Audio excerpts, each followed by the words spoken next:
Yes, जी, sir. ये IEEE 802 reference model, there are two separate layers corresponding to the data link layer of OSI model MAC है और ये LLC आ गई। अब हम आगे इनको पढ़ते हैं, ये होती क्या चीज़ें हैं।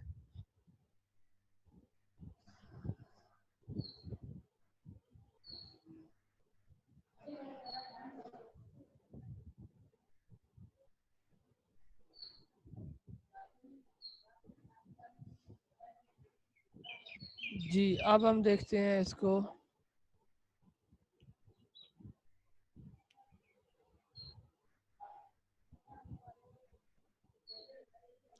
देखें जी,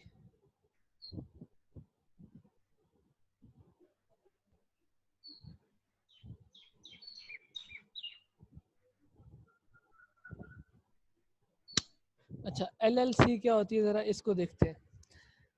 LLC का मतलब होता है LLC का मतलब होता है लॉजिक लिंक कंट्रोल। ठीक है, यही हमने पढ़ा था ना पीछे, लॉजिक लिंक कंट्रोल यही पढ़ा था ना। तो ये हमारे Yes, पास sir. क्या है, लॉजिक लिंक कंट्रोल है। अब इसके काम क्या होता है, provide an interface to the higher layers. सबसे पहला काम क्या है कि ये इंटरफेस प्रोवाइड करता है हायर लेयर्स को। अब हायर लेयर्स हमारे पास कौन कौन सी आ जाती हैं, देखें ज़रा। ये जो आपके पास लेयर्स हैं, ये इससे ऊपर जो अपर लेयर्स आ रही हैं, ये आपकी हायर लेयर्स के ला रही हैं। ठीक है, तो ये क्या काम करता है, आपको इंटरफेस देता है LLC हायर लेयर्स के लिए। अब दूसरा दूसरा इसका काम क्या होता है, दूसरा काम यह है कि फ्लो एंड एरर कंट्रोल। ठीक है, फ्लो एंड एरर कंट्रोल का मतलब क्या होता है कि फ्लो के अंदर ये बताया जाता है कि इसका डाटा रेट क्या होगा। ठीक है, जो डाटा रेट आ रहा है वो क्या होगा, उसका फ्लो क्या होगा, उस फ्लो को कंट्रोल कैसे किया जाएगा। ठीक है, और दूसरी चीज़ एरर कंट्रोल। एरर कंट्रोल क्या होता है, देखें इसके अंदर हम एरर कंट्रोल करते हैं। ठीक है, एरर को हम डिटेक्ट कर सकते हैं, एरर को कंट्रोल कर सकते हैं। एक बात याद रखिएगा, जो आपका वायर नेटवर्क होता है उसके अंदर एरर डिटेक्ट किया जाता है, और जो वायरलेस होता है उसके अंदर एरर डिटेक्ट नहीं किया जाता, उसके अंदर एरर को अवॉइड किया जाता है। क्लियर होगी बात। वायर के अंदर Yes, sir. जो हमारे पास एल्गो यूज होता है वो CSM में CD इस्तेमाल हो रहा होता है। ठीक है, जबकि वायरलेस के अंदर हमारे पास CSM में CA होता है, वो एरर डिटेक्शन के लिए होता है और यहाँ एरर अवॉइडेंस होता है। कोई मुझे बताएगा कि वायर के अंदर हम एरर डिटेक्शन क्यों करते हैं और जबकि वायरलेस के अंदर अवॉइडेंस का क्यों इस्तेमाल किया जाता है।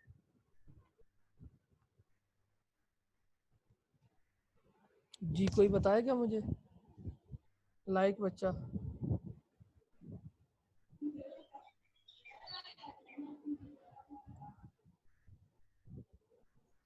सर वायर में तो एरर आ सकता है ना, क्योंकि वो वायर फिजिकल चीज है।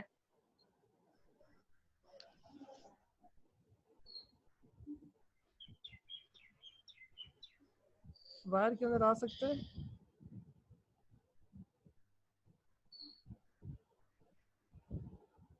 और वायरलेस के अंदर क्यों नहीं आता।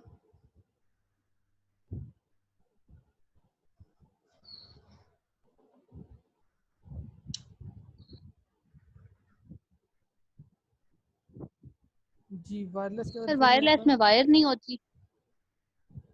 ये क्या बात है।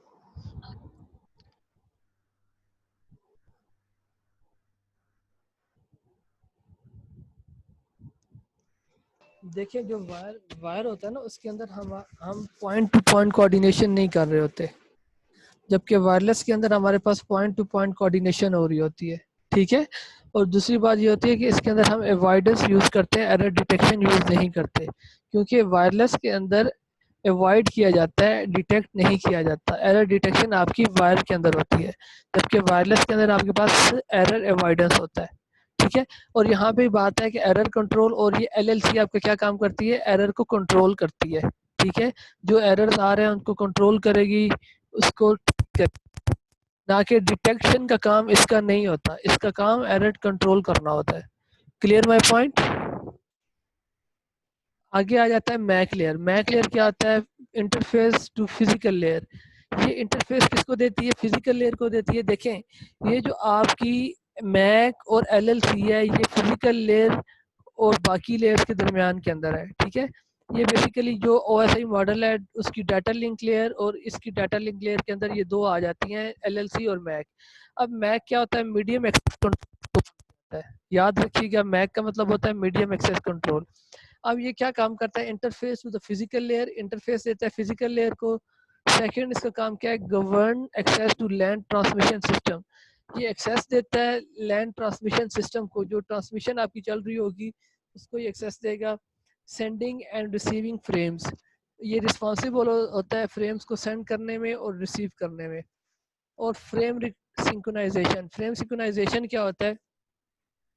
जैसे मैंने आपको डाटा भेजा, आपने आगे से मुझे एक्नॉलेजमेंट दी कि मुझे डाटा रिसीव हो गया है, ठीक है।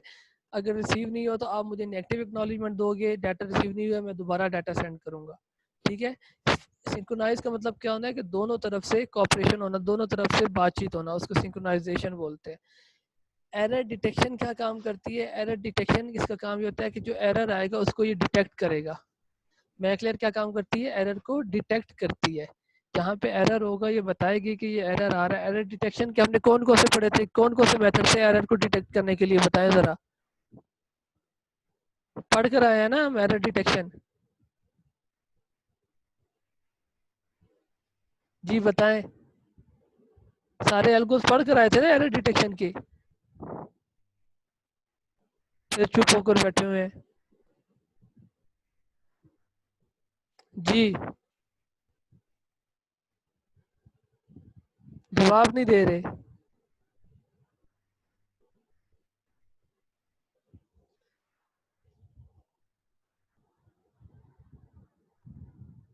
जी अदीला, एरर डिटेक्शन क्या होती है?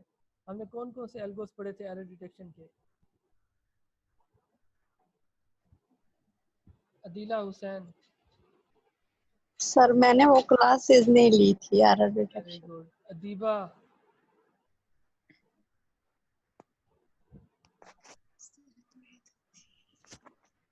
अदीबा खान। जी सर। एरर डिटेक्शन की कौन कौन से एल्गोस पढ़े थे? सर दो पढ़े थे। कौन कौन से? एक हैमिंग कोड वाला था और एक और था, का नाम याद नहीं आ रहा।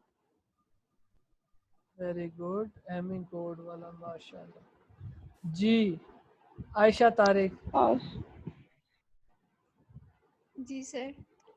एरर डिटेक्शन के कौन कौन से हमने मेथड्स पढ़े थे?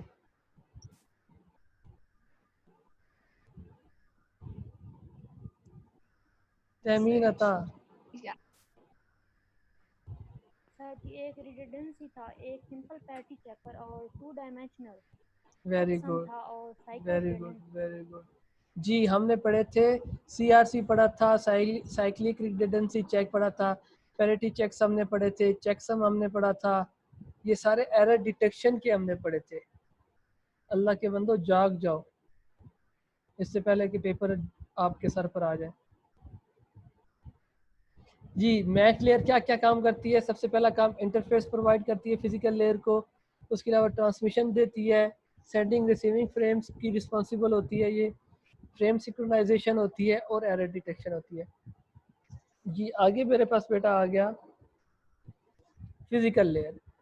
फिजिकल लेयर क्या होती है हमारे पास? Specification of transmission medium and the topology. ये स्पेसिफाई करती है आपकी ट्रांसमिशन मीडियम को और उसकी टोपोलॉजी को, कि कौन कौन सी टोपोलॉजीज यूज़ हो रही हैं, कौन कौन सी ट्रांसमिशन यूज़ हो रही है, ठीक है। और मीडियम ट्रांसमिशन मीडियम कौन सा, ये कौन सा डिसाइड करेगी आपकी physical layer. Encoding decoding signals, ये हमने OSI मॉडल में भी पढ़ा था कि जब फिजिकल लेयर की तरफ आता है डाटा तो ये 0 बिट फॉर्म में इनकोड डिकोड हो जाता है, फिर सिग्नल में ट्रांसफ़र होता है और फिर आगे जाता है। तो दूसरी बात तो हमें समझ आ गई कि इनकोडिंग डिकोडिंग करती है। थर्ड वन है कि प्रीएम्बल जनरेशन, रिमूवल या सिंक्रोनाइजेशन, मतलब एडिशन, डिडक्शन या सिंक्रोनाइज करना, ये भी फिजिकल लेयर की रिस्पॉन्सिबिलिटी है। लास्ट वन है बिट ट्रांसमिशन एंड रिसेप्शन।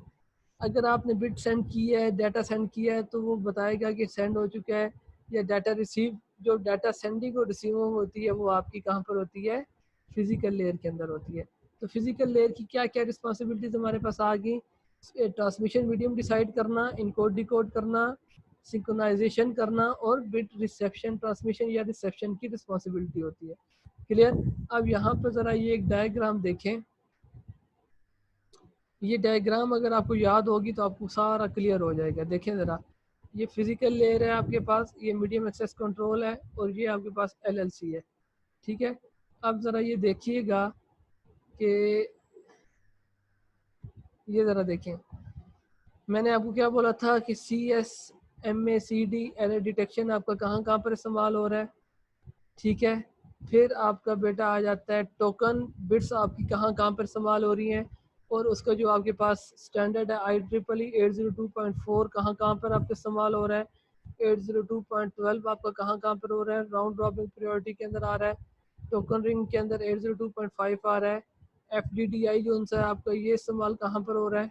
ठीक है, उसके अलावा IEEE 802.6 कहाँ पर इस्तेमाल हो रहा है आपका, और CSMA कहाँ पर आपका इस्तेमाल हो रहा है 802.11।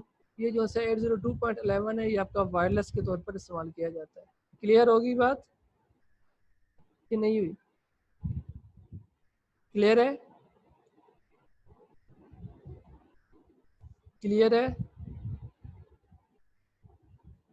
सर ये दोबारा बता दीजिए डायग्राम जी देखें, डायग्राम वाली बात। देखें ज़रा, ये मैंने अभी आपको 3 लेयर्स हम पढ़ रहे हैं ना। हमने पढ़ा था कि जो आपका ये स्टैंडर्ड है 802, ये डिफरेंट है सिर्फ इन 3 लेयर्स की वजह से, फिजिकल, मीडियम एक्सेस और लॉजिकल। जो आपकी डाटा लिंक लेयर है OSI मॉडल के अंदर, उसको हमने 802 के अंदर ये 2 लेयर्स आ जाती हैं उसकी जगह पर। ठीक है, अब ये सारे जो थोड़ा थोड़ा समझ कर दें, ये इतना दूर है, सर समझ ये नहीं आ पिक रहा। क्लियर नहीं हो रही। ठीक है, क्लियर है? जी देखिए ज़रा, हाँ, अब ठीक है। हम बात कर रहे थे लैंड टेक्नोलॉजी की, हम लैंड टेक्नोलॉजी पढ़ रहे हैं। मैंने आपको डिफरेंशिएट करके बताया कि 802 में और बाकी OSI मॉडल में क्या फ़र्क है। ठीक है, अब ज़रा देखें, फिजिकल लेयर, मीडियम एक्सेस और लॉजिकल, इन तीनों के अंदर फ़र्क आ रहा है। ठीक है, ये तीनों फ़र्क है। अभी ये जो से IEEE के ये सारे आपके प्रोटोकॉल्स यहाँ पर स्टैंडर्ड यूज़ हुए हुए हैं, और ये बताया जा रहा है कि ये स्टैंडर्ड कहाँ कहाँ पर इस्तेमाल हो रहा है। ठीक है, ये आपसे पूछा जा सकता है। जो 802.3 है, ये बेसिकली आपका लैन के तौर पर इस्तेमाल किया जाता है, जहाँ के आपके बेस बैंड वगैरह और कोएक्सियल केबल्स वगैरह आ जाती हैं, अनशील्डेड शील्डेड कोएक्सियल केबल्स आ जाती हैं।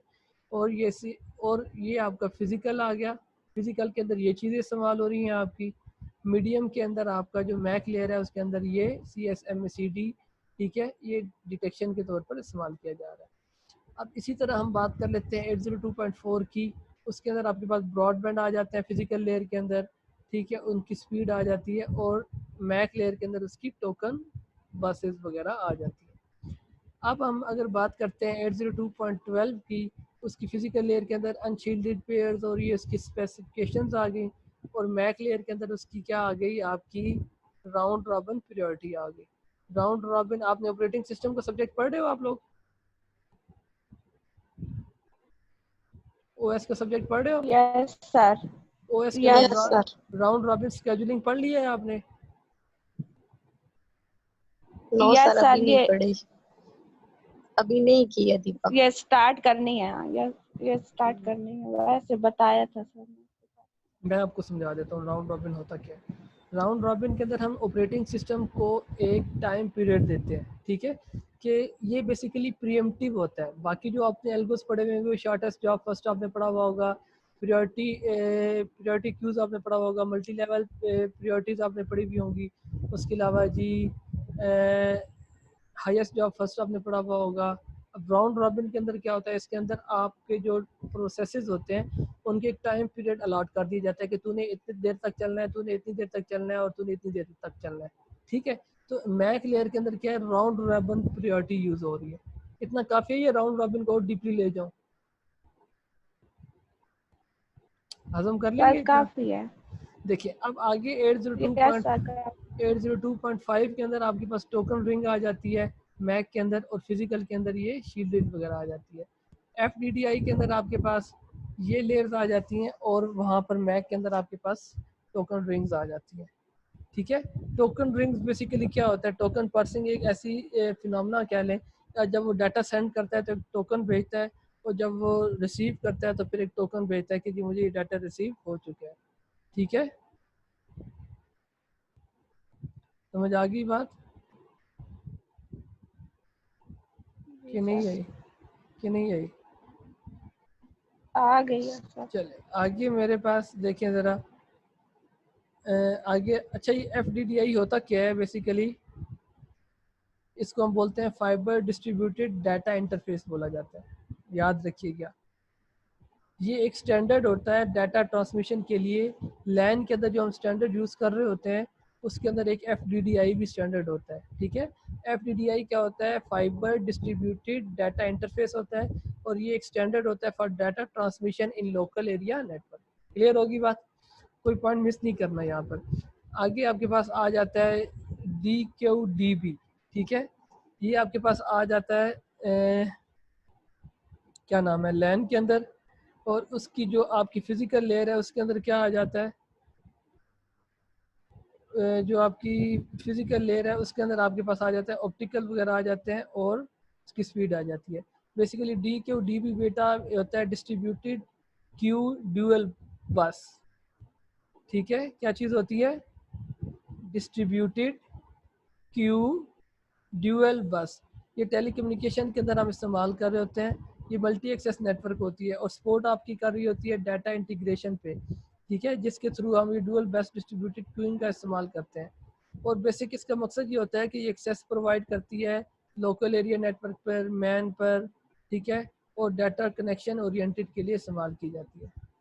इस तरह के पॉइंट्स बेटा साथ साथ लिख लिया करें, मैं आपको बोल रहा हूँ ये पॉइंट्स लिख लिया करें।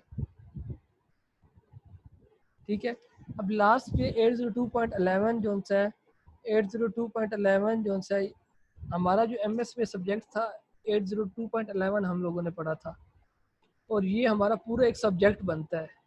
ये जो आपका यहाँ पर लिखा हुआ है ना 802.11, सिर्फ ये हमारा एक पूरा सब्जेक्ट बनता है।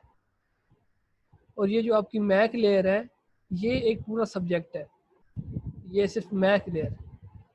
ये जो मैक लेयर है ना, ये सारी जिसको आप ये देख रहे हो, ये मैक लेयर, ये नज़र आ रही है आपको? ये आ रही है नज़र मैक लेयर? जी सर। ये आपने पूरा सब्जेक्ट आगे MS में पढ़ना है। ठीक है, तो इसीलिए आपको सिर्फ इतना मैं करा रहा हूँ जितना आप लोग हजम कर सकें। ऐसे ना हो मैं कुछ ज़्यादा पढ़ा जाऊँ और आप लोगों से हजम ना हो। आगे 802.11 ये भी एक पूरा सब्जेक्ट है। अच्छा, ये आपका वायरलेस के तौर पर इस्तेमाल किया जाता है वायरलेस नेटवर्किंग के अंदर। लैन के अंदर वायरलेस लैन जो होता है उसके अंदर 802.11 हम प्रोटोकॉल इस्तेमाल करते हैं। और मैंने आपको बोला था कि वायरलेस के अंदर क्या होता है, CSM में होता है पूलिंग होता है। अब ये पूलिंग बेटा क्या होता है? देखिए, दो किस्म की चीज़ें होती हैं, एक पूलिंग होता है और एक होता है उसको क्या बोलते हैं, वो आपने ऑपरेटिंग सिस्टम में भी पढ़ा होगा, उसका मेरे जहन से नाम निकल गया यार।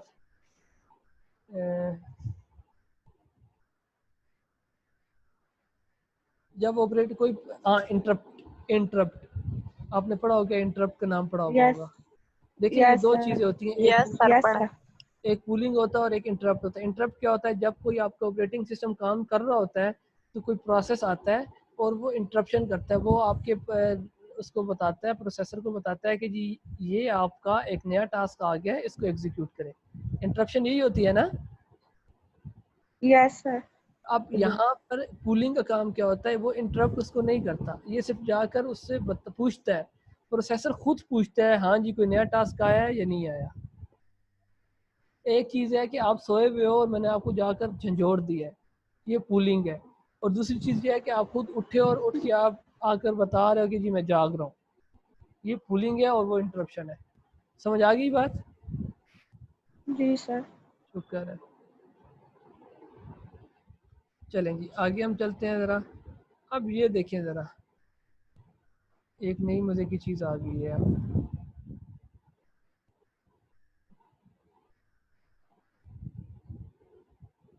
देखें जी, अब यहाँ पर देखें ज़रा, ये आपकी मैक हेडर है, LLC हेडर है, IP हेडर है, TCP हेडर है और ये एप्लीकेशन डाटा है। अब यहाँ पर होता क्या है असल में, ज़रा ये काम देखें ज़रा, ये आपकी एक एप्लीकेशन लेयर है, ठीक है। ये आईपी सबसे नीचे आपका एप्लीकेशन फ्रेम आएगा, ठीक है। उसके बाद आपकी, जिसको हम मैक लेयर भी बोल सकते हैं, सबसे नीचे आपकी मैक लेयर आएगी। फिर उसके बाद आपकी logic link control protocol data unit आएगा यहाँ पर।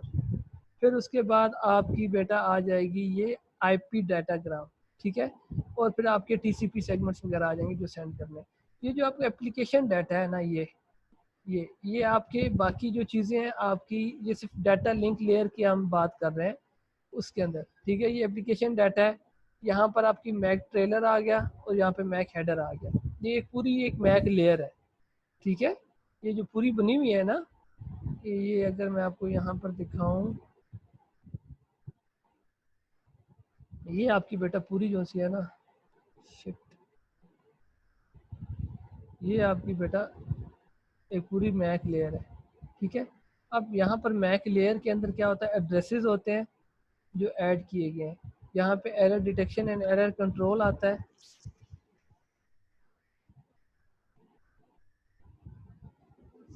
कंट्रोल आ गया। और यहाँ पर आपकी टीसीपी हेडर आ गया, आईपी हेडर आ गया, ये एलएलसी हेडर आ गया। ये आपकी सारी डायग्राम बनी हुई है। सर हेडर और टेलर का बता दें। कि देखिए मैं वही बात आपको बता रहा हूँ कि हेडर के अंदर जो नई आपकी लेयर्स ऐड होती हैं उनके एड्रेसेस होते हैं, ठीक है। जो जहाँ पर डाटा सेंड किया होगा ना उसके एड्रेसेस होंगे यहाँ पर हेडर पर। और जो ट्रेलर होता है यहाँ पे एरर डिटेक्शन और एरर कंट्रोल आ जाता है आपका, ठीक है। यहाँ पे एरर डिटेक्शन एरर कंट्रोल होगा ट्रेलर पर, और हेडर के अंदर आपके एड्रेसेस आ जाएंगे। फिर यहाँ पे लॉजिक लिंक कंट्रोल का हेडर आ जाएगा, फिर ये इसका आईपी हेडर आ जाएगा, ये टीसीपी हेडर आ जाएगा, यहाँ पे आपका डाटा होगा। क्लियर होगी बात? Yes sir. जी, लैन टोपोलॉजीज हमने ये लास्ट लेक्चर में ये टोपोलॉजी थोड़ी डिस्कस की थी। बस, ट्री, रिंग एंड स्टार हमने बस कर ली थी, लास्ट में पढ़ ली थी ना बस, कि जी नहीं पढ़ी सर, थी? अब ये आगे ज़रा देखें, कर ली थी। आगे ज़रा टोपोलॉजी देखें। ये आपकी स्टार टोपोलॉजी आ जाती है। स्टार के अंदर क्या होता है बच्चे, स्टार के अंदर आपके एक सेंट्रल हब होता है, या रिपीटर होता है, या स्विच होता है, ठीक है। इन तीनों में से होता है। एक बात याद रखना, जो हब स्विच होता है ये आपका इंटेलिजेंस डिवाइस उसको बोला जाता है। स्विच को इंटेलिजेंस डिवाइस बोला जाता है, जबकि हब आपका इंटेलिजेंस डिवाइस नहीं होता। क्लियर? अच्छा, यहाँ पर आपका सपोज आपके स्विच आ गया, ये आपकी एक स्टार टोपोलॉजी बनी हुई है, ठीक है। ये आपके पास डिवाइसेस है 1 2 3 4, ये डायरेक्टली कनेक्ट है इसके साथ, स्विच के साथ। अब ये डिवाइस 1 है, इसने अगर डाटा भेजना है, ये खैर हमने पहले पढ़ा हुआ है, दोबारा बोल रहा हूँ। ये आपके पास डिवाइस, ये डिवाइस 1 है, ये 2 है, ये 3 है, ये आपके पास डिवाइस 4 है। इसलिए अगर 4 को डाटा भेजना है तो सबसे पहले आपका डाटा जाएगा स्विच के पास, वो आगे फॉरवर्ड करेगा 4 को, ठीक है। तो यहाँ पे डाटा सेंड और रिसीव एक टाइम में हो रहा होता है। क्लियर होगी बात? ये साथ वाली जो आपकी डिवाइस टोपोलॉजी बनी हुई है, ये आपके पास ट्री टोपोलॉजी बनी हुई है। यहाँ पर आपका एक, ठीक है, हेड एंड है, ठीक है। ये आपके पास डिवाइसेस है। ट्री के अंदर क्या होता है, मल्टीपल डिवाइसेस, मतलब मल्टीपल टोपोलॉजीज मिलाकर एक ट्री बनती है। अब ये आपके पास बस टोपोलॉजीज हैं, 2 से ज़्यादा। जब आपके पास बस टोपोलॉजीज होंगी तो आपके पास क्या कहलाएगी, ट्री टोपोलॉजी कहलाएगी, ठीक है। ये इसके नोड्स हैं, ठीक है। अच्छा मुझे एक बात बताओ, अगर यहाँ पर मसला आता है इस साइड पर, क्या पूरी टोपोलॉजी इफेक्ट होगी या सिर्फ यही इफेक्ट होगा?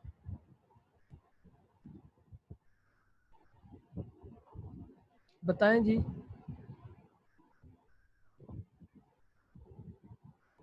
शफकत, अमानत अली खान,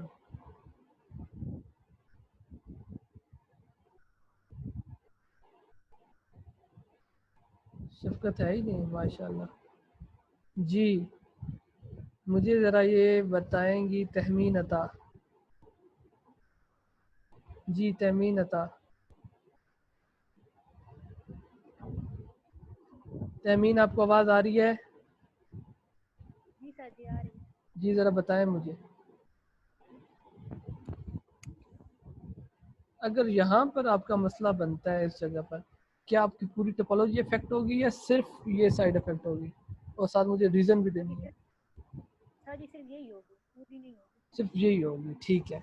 क्योंकि मैंने बोला कि मल्टीपल बसेस को मिला के ट्री टोपोलॉजी बनी है, तो सिर्फ आपकी ये जो सी होगी ना बैकबोन ले, ये इफेक्ट होगी। क्लियर होगी बात? और अगर यहाँ पे अगर हब में मसला बनता है तो ये एक टोपोलॉजी इफेक्ट होगी या सारी इफेक्ट हो जाएंगी? सारी हो जाएंगी। सारी हो जाएंगी। क्लियर हो गया? क्लियर है बेटा? अब ये जो से हैं ये नेक्स्ट इंशाल्लाह ताला क्लास में हम डिस्कस करेंगे। अच्छा मेरी बात सुने, कल आपका चैप्टर नंबर 2 का टेस्ट होगा नेटवर्किंग का। जो लास्ट आपके थे ना पेपर, वो मैं अभी डिस्कस कर लेता हूँ नेक्स्ट क्लास में। आ जाएँ ज़रा, मैं लिंक भेजता हूँ, ज्वाइन करें जल्दी इसको। आ जाए।